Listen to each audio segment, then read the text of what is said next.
गायत्रीच्या 2 सुना होत्या. मोठी सून श्रीमंत घरातली होती, तर छोटी सून हिमानी गरीब परिवारातली होती. गायत्रीच्या दोन्ही सुना प्रेग्नेंट होत्या आणि दोघींनाही 8 महिने पूर्ण झाले होते. त्यामुळे गायत्रीने आनंदाने दोघींचंही डोहाळं जेवण घरी ठेवलं होतं. दोघींच्या माहेरची माणसं त्यांच्यासाठी भेटवस्तू आणतात. हिमानीच्या गरीब आईला तिच्या गरीब परिस्थितीवरून टोमणे मारत होती. हे काय, लेकीच्या डोहाळे जेवणाला केवळ 1 किलोचा तुपाचा डबा आणलात? हे काय गिफ्ट झालं? माझ्याकडे बघा, कपडे, खूप सारी मिठाई, फळं, ड्रायफ्रूट घेऊन आलीये. तुमच्यासारखं नाही 1 किलो तुपाचा डबा घेतला आणि आल्या लेकीचं डोहाळे जेवण करायला. काय आई, तू पण काय या गरिबांच्या नादी लागतेस? मग त्या दोघींची सासू गायत्री म्हणाली, हे सगळं सोडा ना तुम्ही विहीणबाई, तुम्ही इकडे या, इथे बसा, मी तुमच्यासाठी नाश्ता घेऊन येते. काही वेळातच त्यांचं डोहाळे जेवण सुरू होतं. पारुलच्या आईने केवळ स्वतःच्या लेकीसाठीच गिफ्ट आणले होते, तर हिमानीची आई स्वतःच्या लेकीबरोबरच पारुलसाठीही तुपाचा डबा घेऊन आली होती. हे घे पोरी, हा डबा तुझ्यासाठी. माझी गाय रोज थोडं थोडं दूध देते, तिच्याच लोण्याचं हे तूप काढून आणलंय. जेव्हापासून तुमची ही बातमी कळाली तेव्हापासून मीच आठवतीये हे. नाही नाही नाही, मी हे असलं तसलं तूप नाही खात, मला ब्रँडेडच तूप लागतं. मला नाही खायचंय, तुम्ही हे घेऊन जा. बरं ऐक, मी हे बाळासाठी ना मॉलमधून खूप सारी महागडी खेळणी आणि कपडे घेऊन आलीये. ओ मम्मी, या सगळ्याची काय गरज होती? अरे, माझ्या लेकीचं पहिलंच मूल आहे, मग का नसणार गरज याची? पारुल बाळा, मी तुमच्या दोघींसाठी हे डिंकाचे लाडू बनवून आणलेत. हे लाडू खाणं तुमच्या तब्येतीसाठी खूप चांगलं असतं. नाही नाही नाही, मला हे सगळं नकोय. ठीक आहे पोरी, जसं तुला योग्य वाटेल. बरं पारुल, या अवस्थेतही घरातलं काम करत जा हा. आपल्या शरीराची हालचाल असली ना, म्हणजे मग नॉर्मल डिलिव्हरी व्हायला मदत होते. अहो, हेच तर मी माझ्या दोन्ही सुनांना कायम सांगत असते. माझ्या लेकीला काम करायची काही गरज नाहीये. बाळा, तू फक्त आराम कर. मम्मा, तू किती चांगली आहेस, तू मला समजून घेतेस. नाहीतर माझ्या सासूबाई माझ्या मागेच लागलेले असतात. सुनबाई, हे कर ते कर. तू काळजी करू नकोस, तुझी आई श्रीमंत घरची आहे, मी तुला कशाचीही कमी पडू देणार नाही. अशीच थोडी नोकझोक होत त्या दोघींचं डोहाळे जेवण पार पडतं. मग सगळे पाहुणेही निघून जातात. काही दिवसांनंतर रमा आपल्या लेकीसाठी ट्रक भरून सामान पाठवते, ज्याच्यात बाळाचा पाळणा, खेळणी, कपडे, खूप सारं सामान होतं. आपल्या माहेरचा हा रुबाब बघून पारुल मॅडमचा गर्वच जास्तच वाढतो. ती घरातलं कुठलंच काम करत नव्हती, पण गरीब सुनबाई हिमानी मात्र घरातलं प्रत्येक काम करायची. माझी मोठी सुनबाई ना गरीब गाय आहे, मोठी असूनही घरातलं सगळं काम करते. आणि तिकडे माझी श्रीमंत सुनबाई, तिला तर आरामातून फुरसतच मिळत नाही. दिवसभर नुसती पलंगावर लोळत पडलेली असते. असेच काही दिवस जातात आणि मग एक दिवस, आई, मला खूप त्रास होतोय. मला वाटतंय हॉस्पिटलमध्ये जायची वेळ आलीये. तू काळजी करू नकोस पोरी, मी आत्ता किशोरला फोन करते. काही वेळातच तिला सरकारी हॉस्पिटलमध्ये घेऊन जाण्यात येतं आणि तिथे नॉर्मल डिलिव्हरी होऊन ती आपल्या बाळाला जन्म देते. दुसऱ्या दिवशी पारुलच्याही पोटात दुखायला लागतं. तिची सासू तिला सरकारी हॉस्पिटलमध्ये घेऊन जाते. ते बघून पारुल म्हणते, नाही आई, मला माझं मूल या ठिकाणी जन्माला यायला नकोय. नाही नाही नाही, मला इथे माझी डिलिव्हरी नाही करायची. उद्या मी जेव्हा सोशल मीडियावर माझे फोटो टाकीन तेव्हा माझ्या फ्रेंड्स काय म्हणतील? मी माझ्या आईला फोन करते, तीच मला प्रायव्हेट हॉस्पिटलमध्ये घेऊन जाईल. नाही नाही, मी अंकुरला सांगते, तो माझ्या अकाउंटला पैसे पाठवून देईल. तुझी डिलिव्हरी प्रायव्हेटमध्येच होईल. सासू तिला प्रायव्हेट हॉस्पिटलमध्ये घेऊन जाते, जिथे सीझर होऊन ती मुलाला जन्म देते आणि 1.5 लाख रुपये तिचं बिल येतं. दोघी सुनांची डिलिव्हरीची बातमी ऐकून दोघींच्याही आया तिथे येतात. रमाबाई मुलीकडे येते आणि तिला भेटून निघून जाते. तर गरीब सुनबाईची आई गायत्रीला म्हणते, मला कळतंय विहीणबाई, तुमची खूप तारांबळ उडाली असेल दोन्ही बाळांना सांभाळताना, त्यामुळे तुमच्या मदतीसाठी मी काही दिवस इथेच राहीन. ते ऐकून गायत्री खुश होते. आता ती दोन्ही सुनांना घेऊन घरी येते. हिमानीची नॉर्मल डिलिव्हरी झाल्यामुळे ती आपल्या बाळाला सहजपणे दूध पाजू शकत होती, तर पारुलचं सीझर झाल्यामुळे तिला थोडा त्रास होत होता. एक दिवस तिचं बाळ पाळण्यात रडत होतं. तेव्हाच हिमानी तिथे आपल्या बाळाला घेऊन येते. मग ती आपल्या बाळाला तिथे ठेवते आणि पाळण्यातल्या बाळाला घेऊन ती पारुलकडे देते. मी पण कशी आई आहे, ऑपरेशन झाल्यामुळे बाळाची मालिशही करता येत नाहीये. तेव्हाच तिथे तिची सासू आणि जाऊबाईची गरीब आई सुद्धा येते. घरातलं काम करत जा म्हणून तू तेव्हापासूनच शरीराची हालचाल ठेवली असतीस तर तुझीही नॉर्मल डिलिव्हरी झाली असती. मग तुलाही बाळाकडे छान लक्ष देता आलं असतं.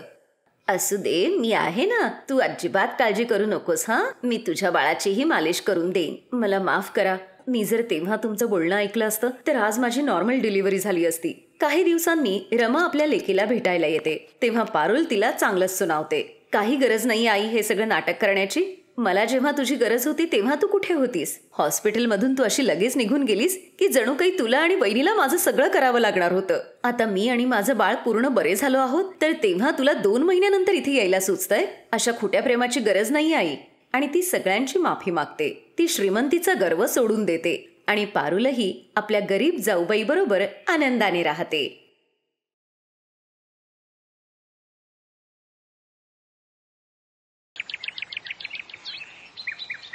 सावित्रीबाई आपल्या हातात औक्षणाचं ताट घेऊन आपल्या दोन्ही सुनांचं स्वागत करते.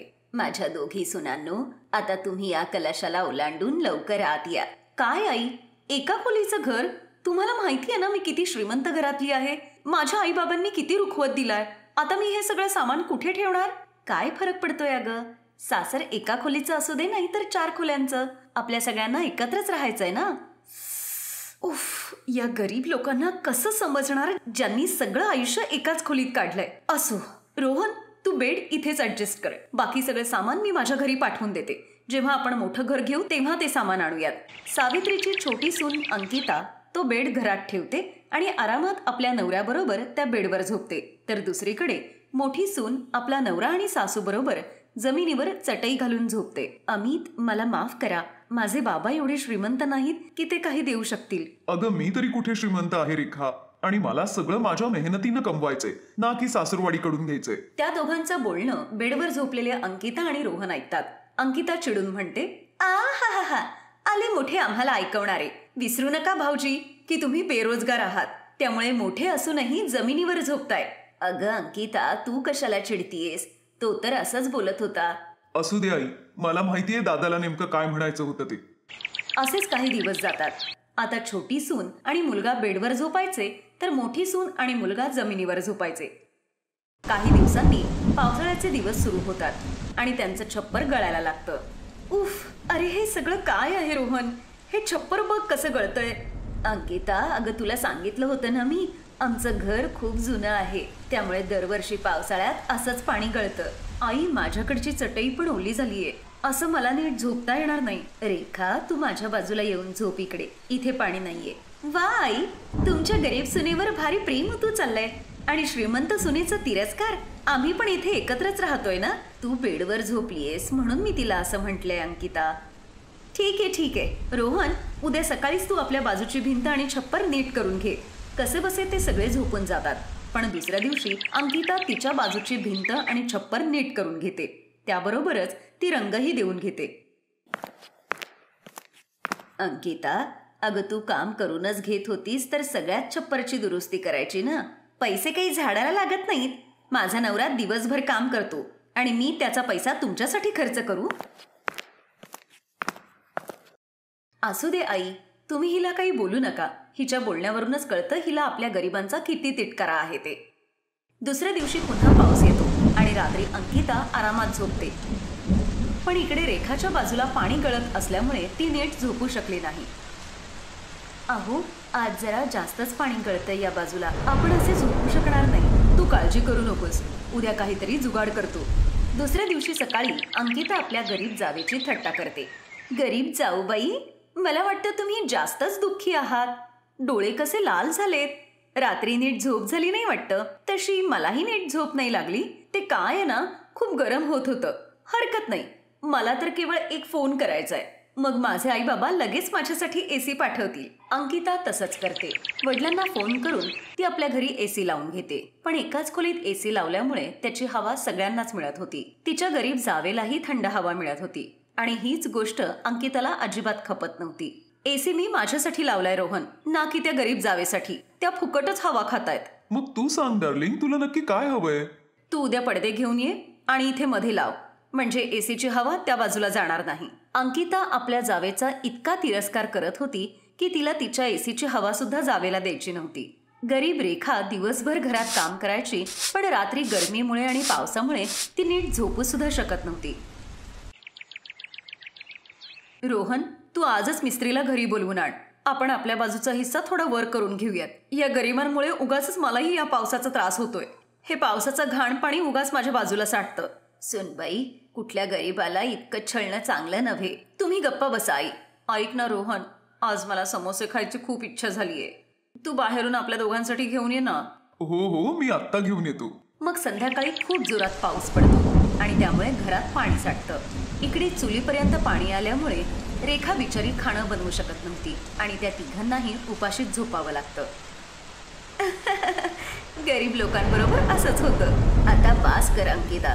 तू श्रीमंत आहेस याचा अर्थ असा नाही की दरवेळी तू आमची थट्टा मस्करी करावीस. असेच दिवस जात होते. एक दिवस रोहन ऑफिसमधून घरी येत होता तर खड्ड्यात त्याचा पाय अडकतो. त्याच्यामुळे त्याचा पाय मुरगळतो आणि तो अंथरूण धरतो. आता तर तो नोकरीवरही जाऊ शकत नव्हता. अंकिताला पैशांची कमी जाणवते. मग ती आपल्या आईला फोन करून मदत मागते. आई बघ, काही मदत होत असेल तर. अंकिता, मी तुला आधीच सांगितलं होतं त्या गरीबाबरोबर लग्न करू नको म्हणून, पण तू माझं ऐकलं नाही. पण तरीही आम्ही तुझी खूप मदत केलीये. आता यापुढे अजून नाही करू शकत. तुझ्या वडिलांना कामात आधीच खूप मोठं नुकसान झालंय, त्यामुळे आपली कंपनी आता बंद होण्याच्या मार्गावर आहे. पण आई, आत्ता मला तुझी गरज आहे, कारण याची नोकरी गेलीये. माफ कर पोरी, पण मी आता तुझी अजून मदत नाही करू शकत. एवढं बोलून अंकिताची आई फोन ठेवून देते. तेव्हाच अंकिताचा धीर आनंदाने घरी येतो. रेखा, आई, खूप आनंदाची बातमी आहे. मला एका चांगल्या ठिकाणी नोकरी मिळालीये आणि पगारही डबल आहे. अरे वा, ही तर खूपच आनंदाची गोष्ट आहे. खूप छान झालं बेटा. आता आपल्याला ना कुणापुढे हात पसरण्याची गरज, ना कुणाचं बोलणं ऐकण्याची. हे ऐकून अंकिताला आपल्या चुकीची जाणीव होते आणि ती त्या सगळ्यांची माफी मागते. मला माफ करा. मी माझ्या श्रीमंतीच्या गर्वापायी मी तुमच्याशी खूप वाईट वागले, पण आता मला माझ्या चुकीची जाणीव झालीये. काही हरकत नाही अंकिता. एका घरात 4 भांडी असली की आवाज होणारच. तुला तुझ्या चुकांची जाणीव झाली हेच खूप आहे. आणि तसंही आपण सगळेजण एकत्र एकाच खोलीत राहतो, त्यामुळे आपल्यामध्ये कितीही अंतर असलं तरी संकटाच्या वेळी आपण सगळे एकत्रच असणार आहोत. अशा वेळी आपणच एकमेकांच्या मदतीला नाही येणार तर मग कोण येणार? अशा प्रकारे पूर्ण परिवार एकत्र येतो आणि सगळ्या संकटांचा सामना एकत्रच करतात.